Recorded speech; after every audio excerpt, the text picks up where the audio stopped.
Oh non, ils m'ont retrouvé. Je le savais. Pas un bruit, hein, surtout. Pas un bruit.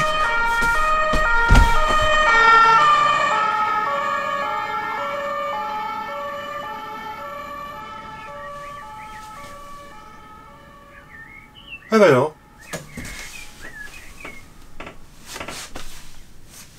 Bon bah... Cours d'histoire.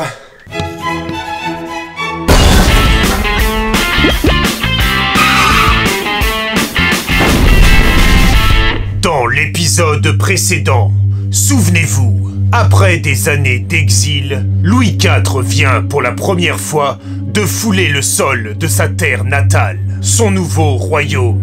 Mais alors qu'on lui apporte le cheval qu'il doit chevaucher, celui-ci se débat en tous sens. Le roi va-t-il réussir à dompter la bête? Of course. Louis IV, d'un bond agile, saute brusquement sans étrier sur ce cheval hennissant. Cela plut à tous et provoqua la reconnaissance de tous. Pratique. Louis IV et sa cour chevauchent alors en direction de Laon, où doit avoir lieu la cérémonie de couronnement. Le dimanche 19 juin 936, Louis IV d'Outre-mer est couronné et sacré par l'archevêque de Reims, Artaud. Probablement à l'abbaye Notre-Dame et Saint-Jean de Laon. Pendant le rituel, Hugues le Grand joue le rôle d'écuyer en portant les armes du roi. Faut savoir courber les chines le moment opportun. On ne sait rien, ou presque, du couronnement et du sacre de Louis IV. Néanmoins, on peut faire des hypothèses. Oh ça, faire des hypothèses, on peut toujours. Il semble certain que le roi portait, comme ses prédécesseurs, une couronne et un sceptre. Awesome! Il est tout aussi évident qu'il a dû faire la promesse devant les évêques de Francie de respecter les privilèges de l'église. On imagine mal l'inverse en tout cas. Fuck the church! Il a dit quoi? Vive l'église, je crois. Et enfin, Louis IV portait peut-être, comme son ancêtre Charles II le Chauve, un manteau de soie bleue Orbis Terrarum. C'est pas une marque. Blue is my color signature. Un vêtement qualifié de vêtement cosmique, en référence à la Vulgate. La Vulgate, c'est une version latine de la Bible. Il y a encore moins de monde qui a dû lire cette version. À moins que Louis IV ait porté un manteau pourpre tissé de pierres précieuses et de fils d'or, porté précédemment par Eudes ou par son fils Lothaire le jour de son inhumation. À un moment donné, qu'est-ce qu'on s'en fout de sa tenue? Purple isn't my color signature. Une fois au pouvoir, Louis IV d'Outre-mer souhaite s'éloigner d'Hugues le Grand, devenu duc des Francs et seconde personnalité la plus influente après le roi.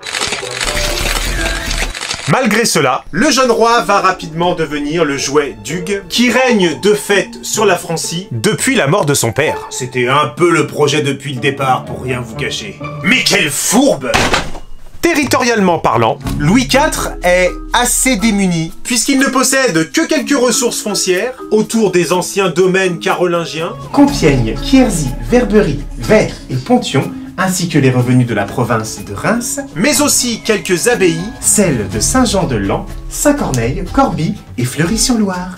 On sait aussi que le souverain a le pouvoir de nommer les suffragants de l'archevêque de Reims. Les suffragants, ce sont les évêques qui dépendent d'un archevêque. Ils sont pas dociles, mes petits suffragants?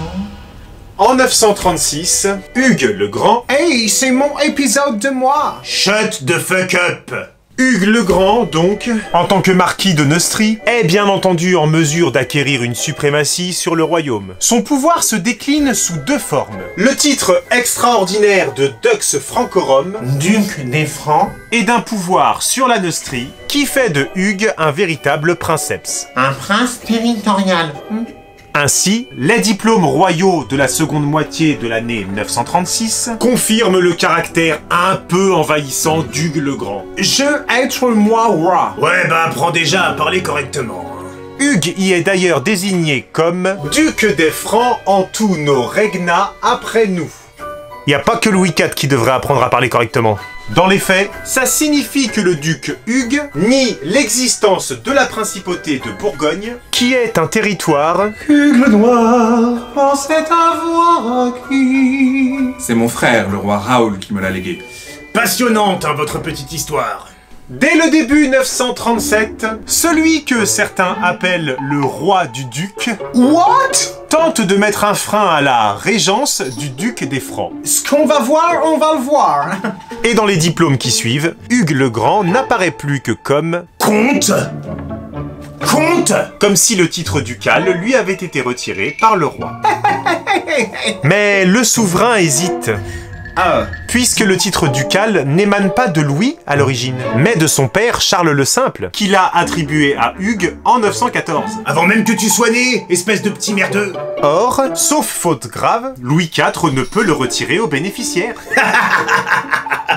De son côté, Hugues le Grand, imperturbable, continue à se prétendre Duc des Francs. les rivalités entre les grands seigneurs apparaissent comme le seul espoir pour Louis IV de s'émanciper de la tutelle robertienne. Yeah, punch his fucking face. Louis IV s'appuie donc davantage sur son chancelier Artaud, toujours archevêque de Reims, et Hugues le Noir, tous deux s'entendant très mal avec Hugues le Grand. C'est un heureux hasard. Mais dis donc, c'est qui s'exprime de mieux en mieux, le roast beef? 939. Pour le compte du roi Louis IV, le duc de Lotharingie se révolte contre le roi de Germanie, Othon Ier. Mayonnaise, deuxième. Commence alors la bataille d'Andernach, Tabernacle. à l'issue de laquelle le duc de Lotharingie trouve la mort, noyé dans le Rhin. Si seulement t'avais des branchies.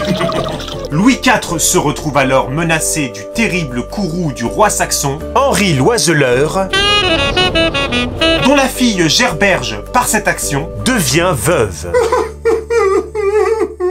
Mais quelqu'un va sauver Louis IV du courroux du terrible roi saxon. Mais qui?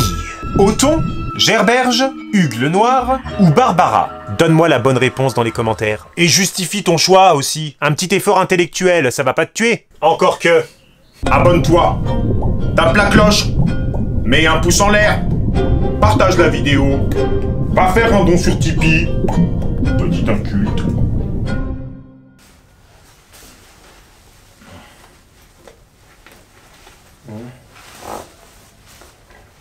Oh, quel enfer. Oh. Oh putain, je vois rien, je vois rien, je vois rien. C'est mon frère Raoul Ier. Non. Le roi Raoul. Le roi Raoul. C'est mon frère, le roi Raoul, qui me l'a légué. Ouais, si tu peux me l'articuler un peu plus, c'est mon frère, le roi Raoul, qui me l'a légué.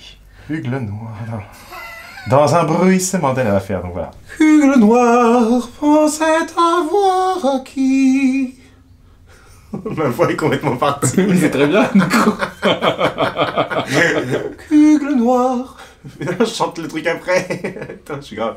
Dans un bruissement d'aile. Est-ce qu'on comprend seulement ce que je dis? Faut connaître la chanson, non? Pour comprendre.